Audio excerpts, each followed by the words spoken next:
Hi loves! Yes, open ang Vines Cafe today. Ay, parang may nagtanong. Char! Yes, we are open here at Vines Cafe from 8 a.m. to 8 p.m. Monday to Saturday, 1 p.m. to 8 p.m. sa Sunday naman loves. Location natin, dito lang yan sa Banao Poblacion South, Lagaw, Ifugao. Side lang po ng Jet Phoenix Gasoline Station and along the road tayo mga loves, kaya hindi kayo maliligaw if gusto niyo explore yung ating coffee and snacks.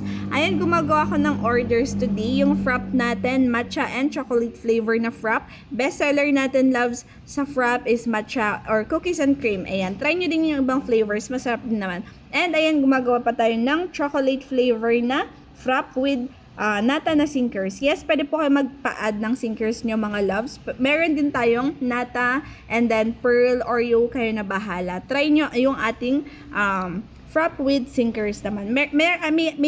Ay nako. Pang ilang take ko na to, ayoko na. Pero anyway, ayan, gumawa ako dito ng frappuccino.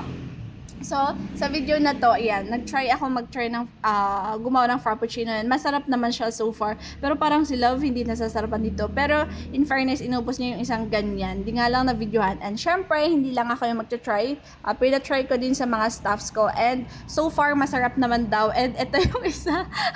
Si Ate Emily, sabi niya masarap daw. Ayan, ito nga, inubos niya.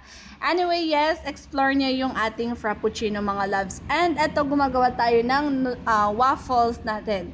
And yung flavor nito is Choco Oreo waffles. Ayan, ang ganda na niya. So, pag everyday mong ginagawa, ayan, mapa-perfect na siya. Pero nung first day namin, grabe yung hassle namin dito. Sobrang hirap kami ni Love na gawin tong waffles na to. Sa first day namin, pero ayan, buti na lang at naikayod namin. Ngayon, okay na siya. And yan, gabi na nito, wala kaming customers kaya syempre nagde-demo na naman ako sa mga staffs ko para for the, ayan, betterment of our coffee. And ayan, thank you at nakikinig naman sila.